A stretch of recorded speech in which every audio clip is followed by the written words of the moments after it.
podcast, trabajo social, trayectorias, desafíos y miradas.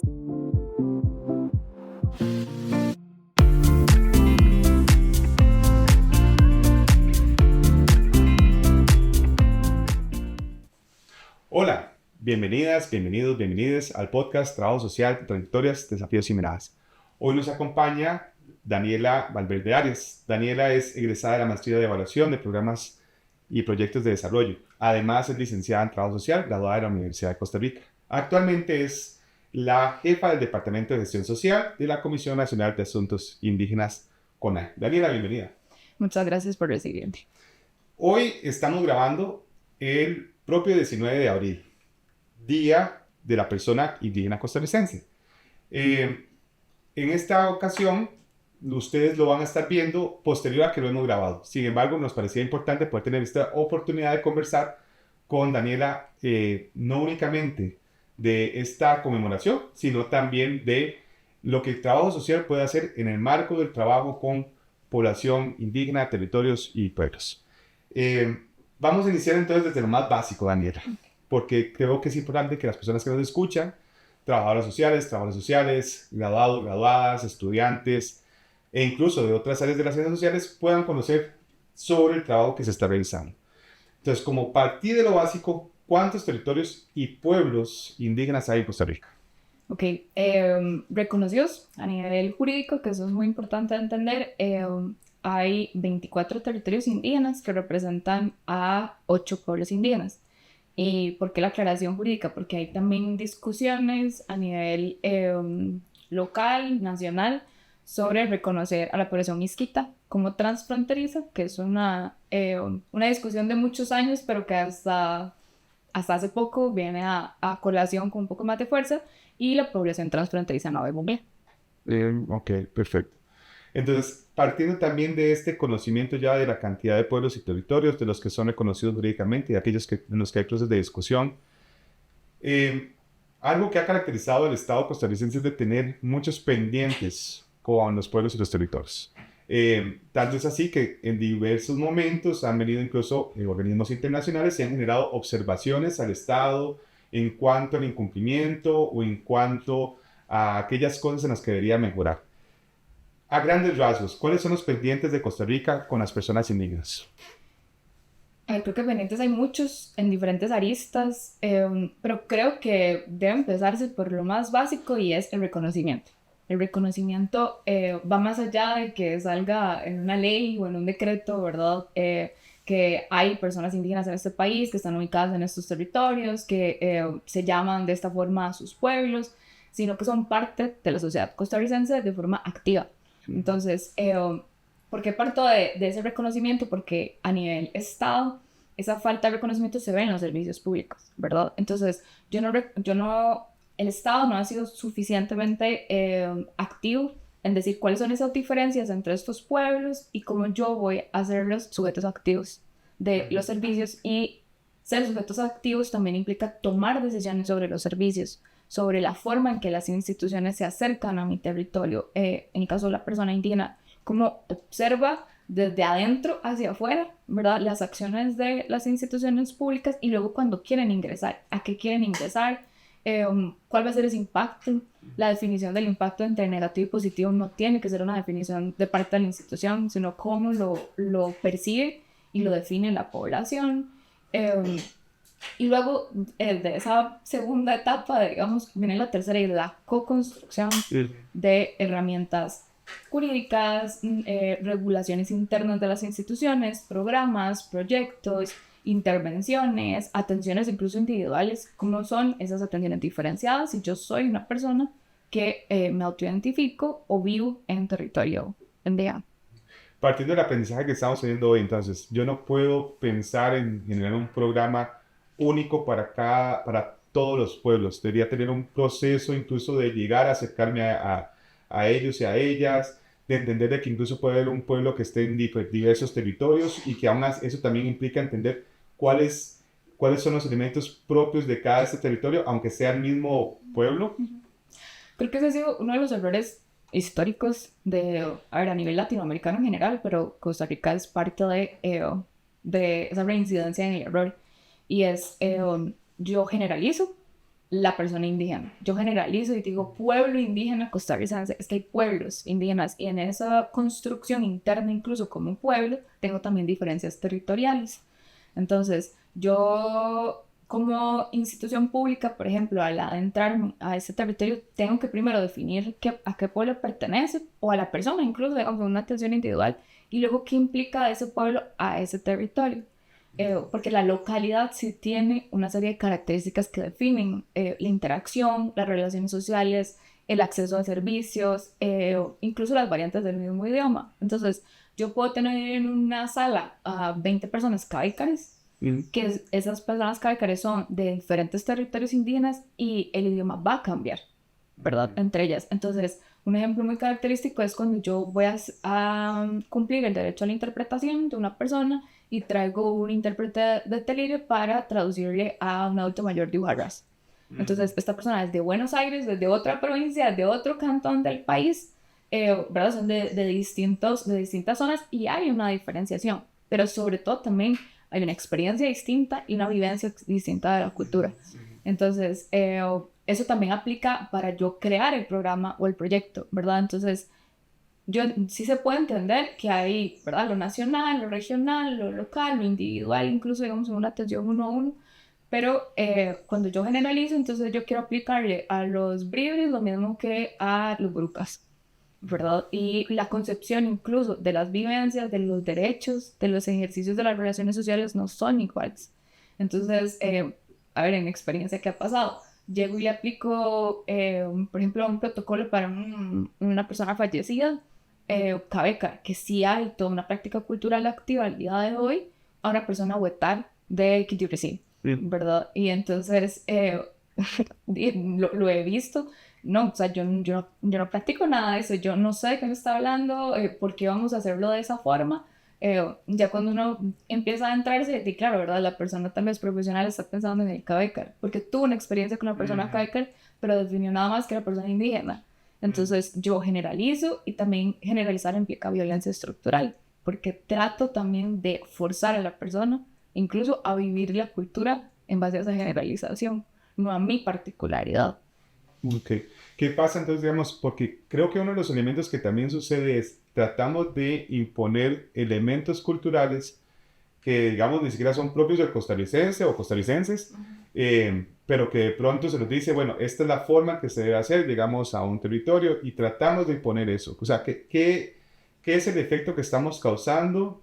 No sé, incluso tal vez con una buena intención, pero ¿cuál es el efecto que podemos causar en un pueblo, en un territorio al hacer esos procesos de trabajo de esa forma?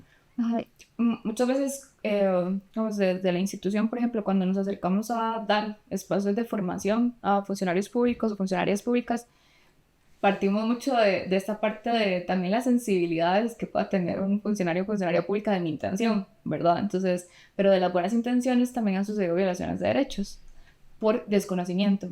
Entonces, el usuario o la usuaria no debería sufrir, ¿verdad? Esa violación de derechos. Entonces, ¿a qué voy con esto? Cuando yo me acerco a un territorio en base a desconocimiento, a una persona en base a desconocimiento, y fuerzo a esta generalidad, también la persona genera aislamiento a la institución. O sea, yo ya no quiero acercarme a la institución. Yo ya no me siento segura, o no me siento comprendido, o no me siento, o no considero que ese espacio sea propio también, ¿verdad? Aunque yo sea un ciudadano costarricense. ¿Qué ha sucedido en muchas ocasiones cuando se identifica un error estructural en las instituciones? Sobre todo, viene de un caso individual. Entonces, cuando se adentra uno a que esta persona, por ejemplo, no sé, está en un servicio, llámese PANI, llámese Caja, llámese INAMO, por ejemplo, también, y más, y llega y dice, no considero que se me respetó mi cultura en el proceso, ¿verdad? No me den un intérprete, me están imponiendo una alimentación, o a entender mi diagnóstico médico de cierta forma, o entender mi dinámica, por ejemplo, familiar de cierta forma. Lo primero que se identifica es que las personas ya no quieren volver a ese servicio, ¿verdad? Incluso vulnerando sus propios derechos. Entonces ya yo no quiero denunciar, ya yo no quiero recibir atención médica, ya yo no quiero el acompañamiento que implicaría protección a mis derechos. Pero ese error de esa persona, funcionario o funcionario, se desprende de la falta de regulación interna y de normativa interna y también de aplicación de programas, proyectos, formación, capacitación, lineamientos internos. Como yo, como ciudadana costarricense indígena, puedo exigirle al sistema que tiene que haber seguido una serie de pasos conmigo como indígena, en este caso, digamos, esta usuario, si internamente no hay nada que lo establezca. Entonces yo generalizo, y que ha pasado muchas veces, no, es que los casos para no discriminar, aplico el lineamiento general. Entonces, a todos los niños y niñas de este país se atiende en base a este protocolo. Pero resulta que ese protocolo queda corto en las características culturales de ese niño o esa niña. Ya que hemos desarrollado este tema, o como lo vamos desarrollando, hablemos de trabajo social, porque trabajo social es una de las profesiones del sector público costarricense que interactúa en gran escala, pequeña escala, con pueblos y territorios indígenas. Puede ser que no necesariamente realizando visitas, pero sí de pronto en una intervención, en un hospital, en una clínica, en una oficina del PANI, demás. Creo que ejemplos pueden haber muchos. Partamos en dos partes. ¿Cómo interviene actualmente el trabajo social? ¿Y cómo debería intervenir trabajo social a la hora de trabajar con personas indígenas pertenecientes a pueblos y diversos territorios del país? Yo creo que una característica muy importante de la profesión es que generalmente está en servicios y espacios donde la población ya por sí trae un análisis de vulnerabilidad. Un análisis me refiero a que tal vez incluso el lineamiento interno institucional identifica cosas que la persona se acerca porque tiene una vulnerabilidad primero, ¿verdad? Yo no me acerco simplemente por ser indígena. Yo persona indígena, me acerco porque hay un derecho o busco respuestas sobre un derecho o sobre que me garanticen un servicio. Entonces, al identificar que trabajo social está en esos servicios constantes, ¿verdad? Permanente prácticamente, y que además tiene una formación que viene a reivindicar, a garantizar, a reforzar derechos humanos. Entonces, yo tengo que formarme para entender ese derecho humano cultural también, ¿verdad? Entonces, ¿qué significa el derecho a la salud? Además de la base para una persona indígena. ¿Qué significa los derechos de la niñez y adolescencia para una persona indígena? ¿Qué significa una mujer indígena sufriendo violencia de género? ¿Verdad? ¿Qué significa la constitución de una ley que se llama Relaciones Impropias con Dinámicas Internas de este país? Entonces, ¿qué significado le está dando a la población a o esos avances, que son avances en derechos, pero versus lo que está pasando en la dinámica interna? Entonces, mi insistencia constante cuando se discuten estas cosas en los servicios públicos es que trabajo social sí tiene ya por sí una tarea y una formación de previo y derechos humanos. Pero si yo no tengo este análisis de la persona indígena en su contexto y en su cultura, yo puedo estar tratando de garantizar un derecho humano violentando otro, cuando deben ser integrales. Entonces, un ejemplo muy característico, ¿qué hago yo considerando que una persona usuaria de la caja es autónoma, debe entender su tratamiento, su diagnóstico, sus medicamentos y no sabe español? Entonces yo garantizo un derecho a medias. Y entonces luego esta misma persona se devuelve al servicio y no sé, se caracteriza por negligente, por que no adherencia al tratamiento, porque no hizo uso del servicio o de sus medicamentos adecuadamente, pero resulta que es que la persona nunca entendió ni siquiera algo tan básico como su diagnóstico. Entonces, ¿cómo yo me voy a apropiar de mi proceso de salud si no lo entiendo? Mismo caso con niños de adolescencia. O sea, yo digo que necesitamos separar a esta persona menor de edad temporalmente de este ambiente violento, pero esa separación implica, si se decide fuera del territorio y yo lo ubico en una alternativa, digamos en San José, por ejemplo, ya no puedo usar mi idioma, ya no voy a comer lo que yo estaba acostumbrado a comer, el clima es distinto, ya lo que era cotidiano a la hora de dormir, por ejemplo, ya no existe, mi educación cambia. yo no solo separo a la persona del ambiente violento, la desarraigo culturalmente. Y el desarraigo es una dinámica que ha venido histórica hacia la atención con la población. Vamos a hacer una pausa, recordando de que este podcast es posible gracias al Fondo Especial de Educación Superior, FES, y a la Universidad de Costa Rica por medio de los proyectos de acción social.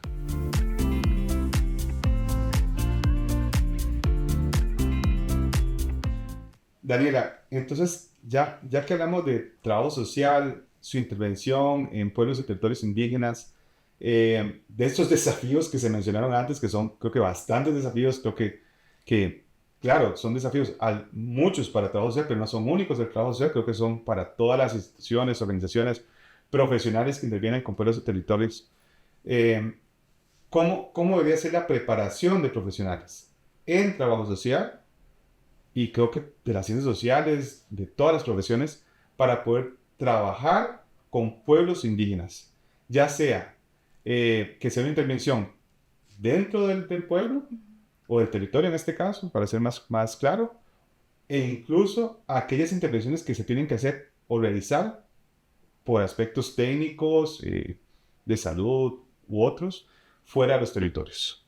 O sea, lo primero que una persona, trabajadora social, debe considerar al trabajar con la persona indígena o los pueblos indígenas o los territorios indígenas y qué implica esa formación es hablar un poco más de cultura y tenerle un poco menos miedo a hablar de la diversidad cultural.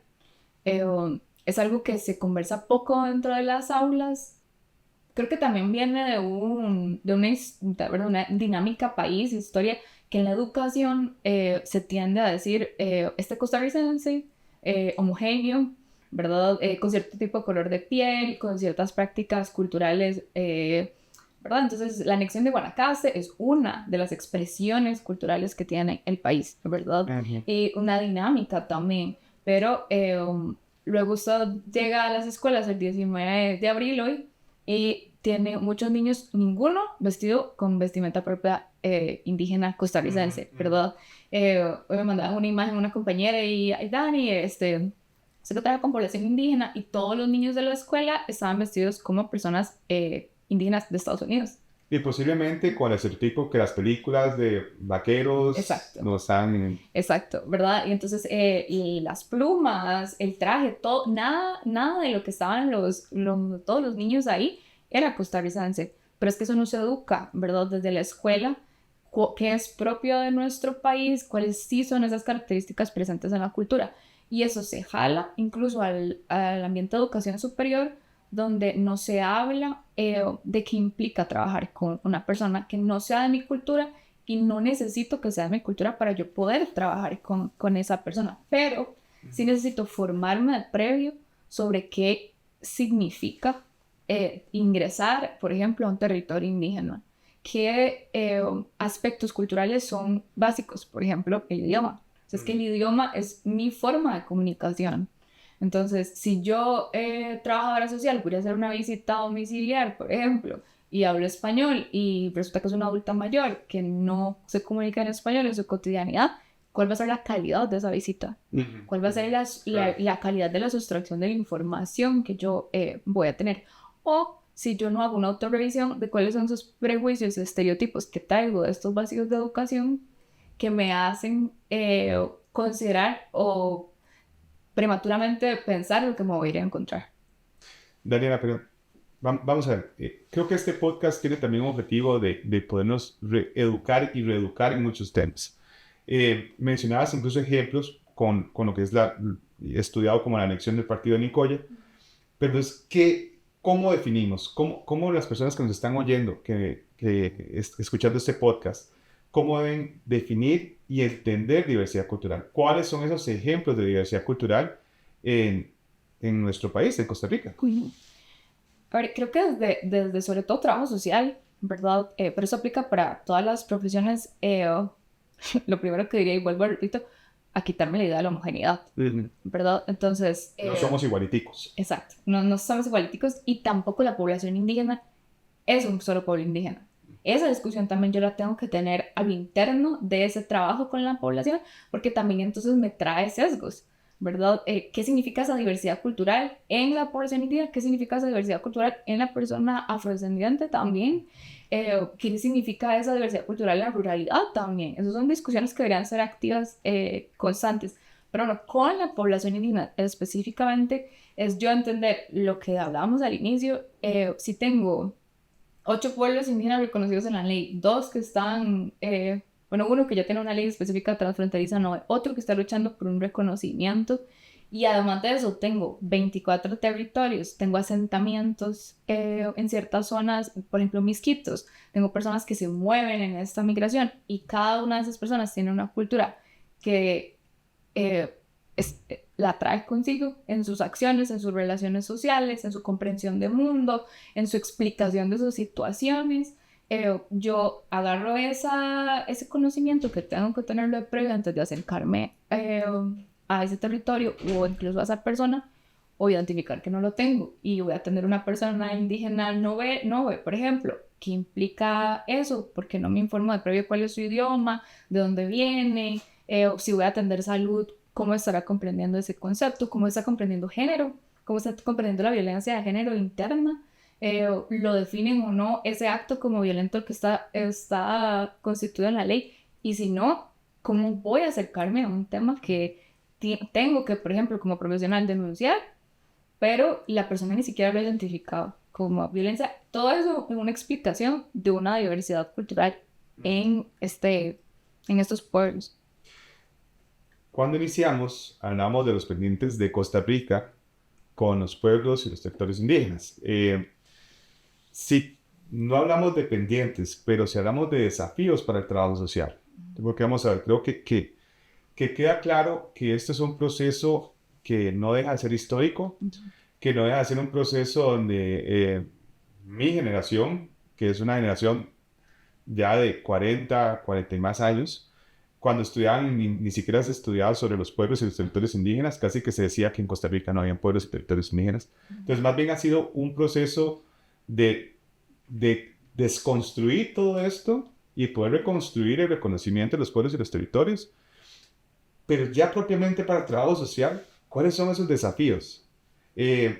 ¿Cuáles son los desafíos que entonces la Escuela de Trabajo Social, la carrera de Trabajo Social de la Universidad de Costa Rica, las escuelas de trabajo social de las universidades privadas que también imparten la carrera, deberían considerar dentro de la formación el trabajo social e incluso, ¿por qué no?, el colegio de profesionales de trabajo social que tenemos acá en Costa Rica?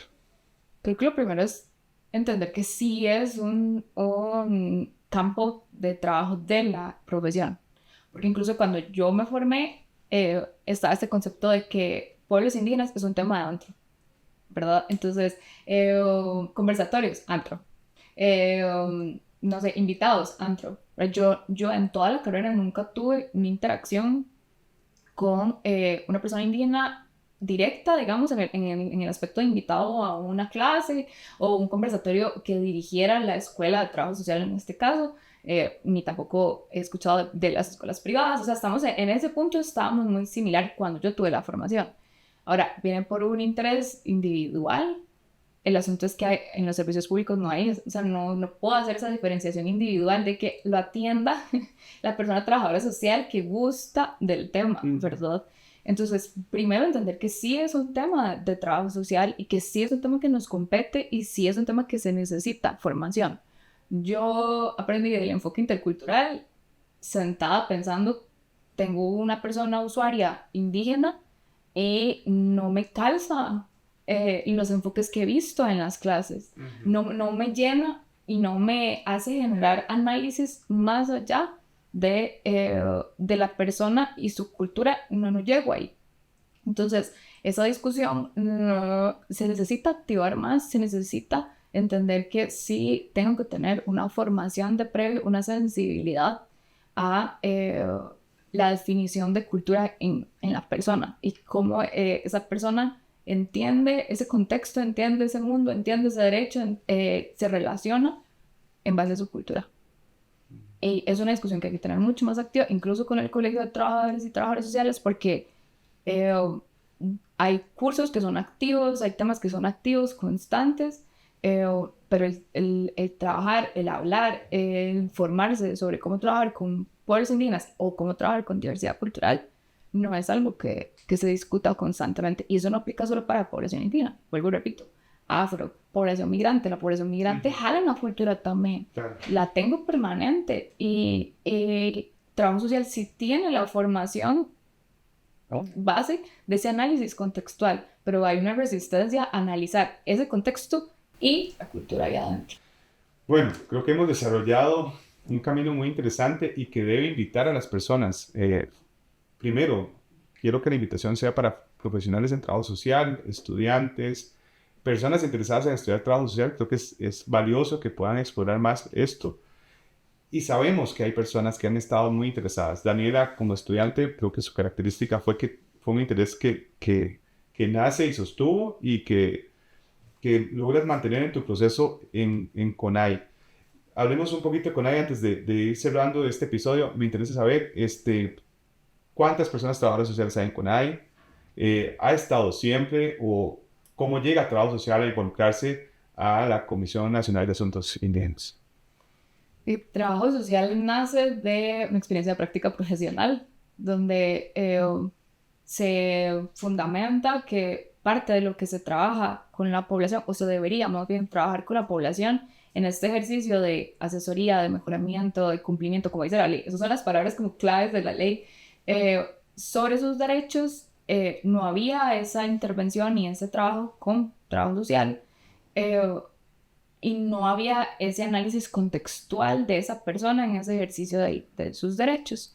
Entonces, las personas indígenas se acercaban a la institución a plantear su violación de derechos en los servicios públicos, sobre todo, porque también hay ejercicios privados, pero eso menos, sin una respuesta de cómo es integral y articulado este trabajo en mi derecho, ¿verdad? Porque muchas veces cuando se llega ya la persona usuaria llega a la institución está muy agotada, Sí. ¿verdad? Está muy agotada de haber saltado en muchos lugares y que me violen los derechos. Entonces se plantea desde ese punto que la profesión puede aportar a ese análisis, pero además puede aportar a la defensa del cumplimiento de los derechos, con la particularidad de que ese cumplimiento tiene que estar garantizado con su cultura.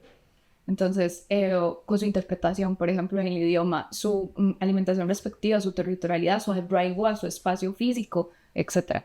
Y a raíz de eso nace trabajo social en la comisión, y de posterior a esto se plantea un departamento de gestión social que venga a hacer una intervención macro. ¿Y a qué me refiero con macro? Nace un problema de una persona indígena que llega con una queja, por ejemplo, o una duda, y cuando se analiza a profundidad de esa duda, nos damos cuenta de la problemática institucional.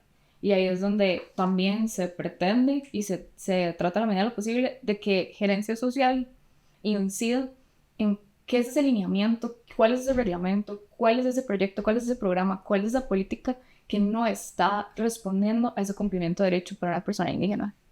Entonces, no es solo quedarse en el análisis de la queja o la denuncia, digámoslo así, sino que está detrás de esa violación de derechos, que está detrás de esa insatisfacción de la población o de ese alejamiento que también provoca la institucionalidad, y cuáles serían los mecanismos permanentes para solventar que no sea otra persona la que venga en esta situación. Y a eso le agregamos el trabajo de educación, que es fundamental. O sea, no podemos cambiar tampoco, el lineamiento no viene a cambiar ni la mentalidad, ni las bases, ni el enfoque de la persona profesional que atiende. Y es necesario la formación de los profesionales y las profesionales que están también en el trabajo cotidiano con la población. Antes de cerrar este episodio, también queremos invitarlas a que nos dejen sus comentarios a quienes nos escuchan por Spotify, o bien a quienes nos ven y escuchan por YouTube, también lo pueden hacer. Esos comentarios son muy valiosos para nosotras y nosotros, y también pueden dejarnos preguntas. ¿Qué otras preguntas te genera este episodio? ¿Qué otras preguntas tiene para Daniela? Que nosotros se las podemos hacer llegar, y por qué no generar otros espacios también de discusión. Daniela, ¿qué mensaje te gustaría darle a quienes nos escuchan en razón de este día que estamos conmemorando hoy, 19 de abril? Creo que en el pasar del día me encontrado con mensajes de diferentes instituciones, grupos que reflejan esta desinformación, esta falta de conocimiento sobre la población, de palabras incorrectas, de palabras despectivas, de datos de mala información que generan desinformación. Y es un día para también reflexionar la conmemoración de las personas indígenas costarricenses, esta responsabilidad que implica trabajar con la población indígena, el tener una ética profesional donde me permita sentir y pensar que debo acercarme a la población con responsabilidad, con información y combatir estas prácticas que lo que generan en educación es un alejamiento en ambas partes.